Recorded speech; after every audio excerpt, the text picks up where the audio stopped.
welcome everybody. We have Roni Zaide.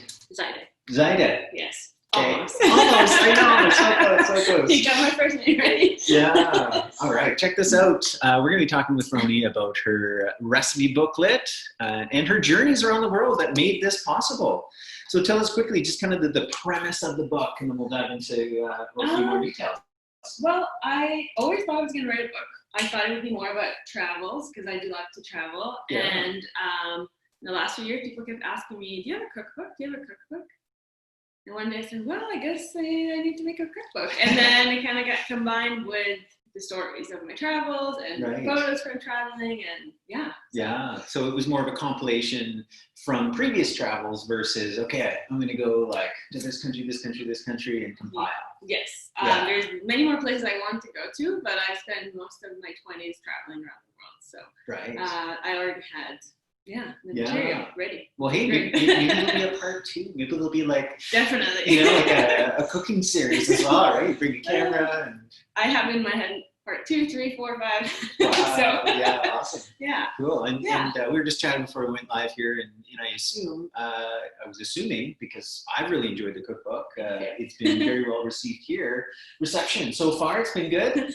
Yeah, it's been great.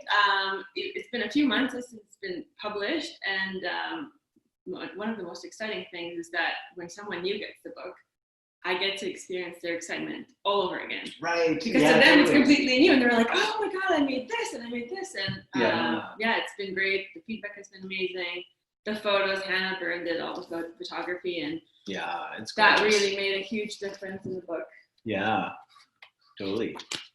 Yeah, I know what you mean about that, because there's so much work that goes into a cookbook, and all the kind of the blood, the sweat, the tears, the passion, the late nights, the early mornings, and then finally the book arrives, and here you are. We released it in what date was it? It was December 2019. Yeah. Just before Christmas, so that was a good time. Lots of people got it as a gift. Yeah, and you're now you've got this in over 20 stores now too. Yeah, it's in a bunch of stores in Calgary, some in other places in Alberta, and even in Nelson, BC. So cool. Slowly getting out there. So where were the countries that you traveled? What were some of the kind of the main influences of what you've put together here? Well, in the travel chapter, there's lots of recipes from India. I spent about a year in India, and a year. Oh my gosh! Yeah, it was great. Great. Okay, I did 6 months, and it was challenging. I did 6 months and 6 months because that's what my visa allowed. And I would have stayed much longer. Yeah. So I would always kind of sneak in to the kitchens and can I look? Can I ask questions? And people were so happy to share. So amazing. Lots of recipes. And this was this restaurants with this individual people's homes, or a mix of the two? A mix. Yeah. I got invited to people's homes for dinners.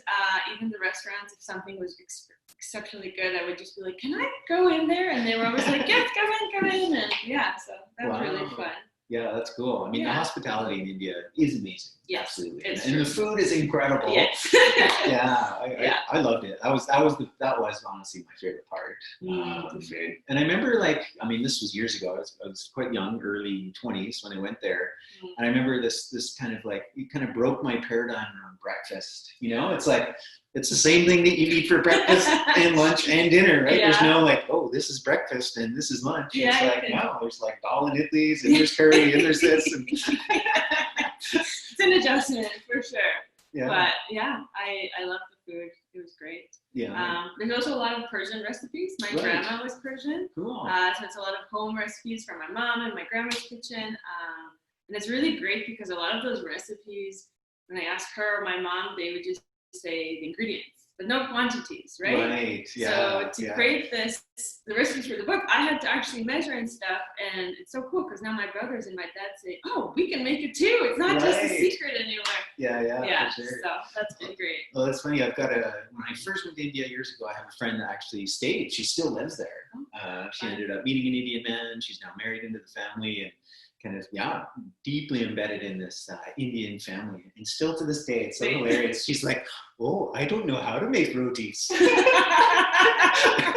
Of course she does. She just wants them to make them. For sure. Well, yes. But it's so great. I teach a Persian class, and it's like we make all of the stuff that not right now, but before COVID, and making all of my grandma's recipes, and it smells like her kitchen, and it's like, it's so it's such a cool experience. This is the beauty of food and what bonds us, culturally as well as families. And so thanks for sharing. And I know that you have been doing classes like previously in person. Yes. Have you extended that online? Have you been doing that at all? I did a few classes in the spring online, and it was really great. And then into the summer, I felt like people don't want to be on front of a computer, and I didn't either. For sure. But actually, starting in October, I'll be teaching online classes again. Okay. Full schedule. So excited for that. Awesome. Cool. And we'll get all your information at the end, but let people know right now, like how can they stay tuned, be aware of like that coming up. Well, I'll be posting everything on my social media, so Instagram and Facebook, of course, and then I also have a newsletter that I send once a month with upcoming events, news, and stuff. So you can sign up for that on my website, roniskitchen.com. Cool. Yeah. And so when you're with this recipe book, it's the whole spectrum, right? It's drinks, it's entrees, it's main meals, it's very hard to choose the recipes. Sure it was. There's 100 recipes. My list at the beginning was 400. What? My gosh. Yeah. That's too much. It was too much. No wonder you got part 2, part 3, part 4. Yes. So there's more to look forward to, which is great. Yeah. And when you do your classes, how do you kind of theme and organize those? So most of the classes are by a theme of like a certain kitchen and cuisine. So we do a Taste of India or Thai. And again, it's recipes that I've gathered in my travels, and we usually make a meal. So we'd make an appetizer, a main, a drink, a salad, a dessert. Actually, probably way too many things. And then I do a few other more like specific. I'm working on a easy transitioning to a vegan diet, just for people that are moving into that and are not sure where to start. So just like simple, basic recipes. I also have a list of probably 40 class ideas that I want to teach. But it takes so much time to create those classes, because creating a recipe that someone else can repeat over and over again, how many teaspoons and tablespoons, and not just throwing everything into. Yeah, for sure. Yeah, I'm very. I'm sure you're familiar with no, totally. Yeah, and me personally, when you're describing your grandmother, like, never measuring anything, that's me too.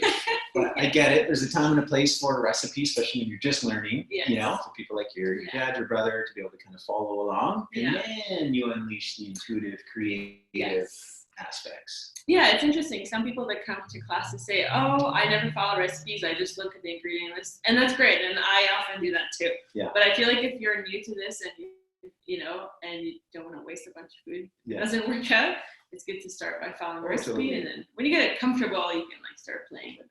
But, yeah. Cool. So this book, as Roni mentioned, which we didn't kind of clarify up front, is plant-based. Yes. Right? So vegetarian, or is it vegan? It is vegan. Oh, it's vegan. Yeah. Okay, cool. Yeah. My daughter loves this book, actually, by the way. She's, so when Laura and I first kind of started our journey together and had her young, we were vegetarian, we were vegan. So it made a big impression on her from those early ages. Nice. And, still primarily eats that way. Cool. And so this has been a great go-to for her. Oh, that's awesome. And actually, in fact, she was conceived in India. So. Oh, wow. Yeah. And it's in her. It's in her, literally. Like, always. Her favorite food has always been Indian food. Yeah. And it's on my top 3 for sure. Yeah. And then Middle Eastern food is kind of like her next favorite. So. Well, that's my top.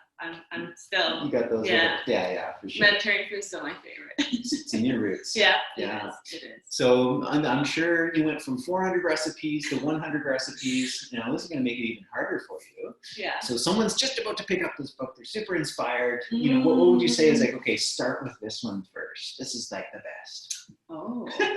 My grandma's eggplants. Oh, okay. Awesome. Grandma Miriam's special eggplants. Do you know the page number? Oh, no. It's on chapter 1. Chapter and 1. Appetizers. That's the photo. I nailed it. Look at that. Woo!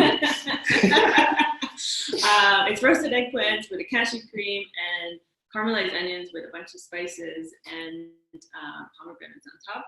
And it's in a dub. I kind of changed up a little bit the original because it was dairy. But yeah, it's one of everyone's favorite meal that my grandma would make. And I've had so many people tell me, Ooh, this is a similar dish. Oh, this is different. Also with eggplant. And Also with eggplant. pomegranates. Yeah, wow. I think that one is one of the first ones. There's so many recipes. But Oh my gosh. Yeah. that one is one that often people text me that they made and they really loved it. Actually, my mailman, he once saw me shipping a bunch of books and asked me what it is, and he bought a book for me. And then awesome. found me on Instagram and told me, "Hey, I made your grandma's eggplant."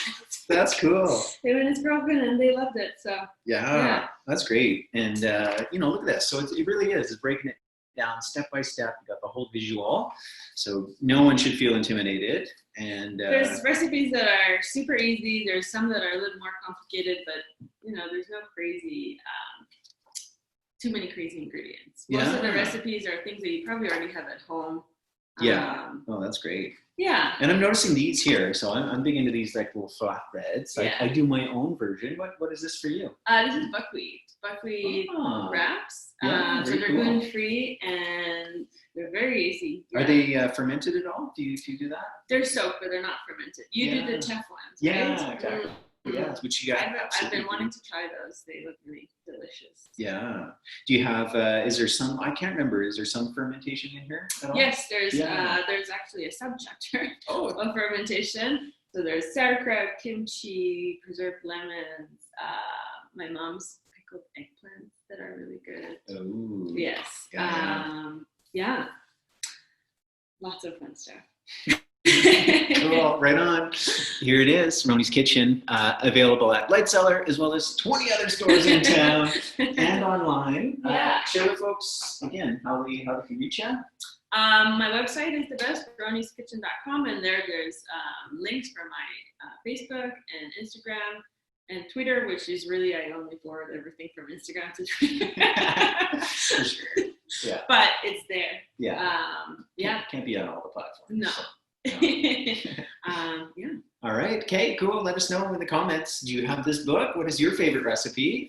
Let us know. And if you don't have it, if you're inspired to grab it now. It's a beautiful book and very empowering, very informative, and it's a good one. So thanks for creating this. Thank you. And we look forward to part 2, part 3, and all the rest to come. All the rest of it. Yeah. So after doing the first book, you're still inspired. Sometimes it's like, oh my gosh, that was way too much work. I can't do it again. I mean, I have a better idea of what it is. Right. What it also, this one was done in way too short of a time, 3 months. Right. Because it was a crowdfunding campaign, and we wanted to deliver it quickly. But next time it would take a little bit more. There's no rush. Yeah. But it was great to just kind of do it. No, for sure, and that's where all the learning happens now. So you're not much more kind of. And you've been such a huge help with this book. I answered so many questions, and you were always so great. So thank you for that. Good. Well, I know. Once you go through it once, right? Yeah. So happy to help. Yeah. Thanks so much. Thank you. And thanks everyone for watching. Bye for now. Bye.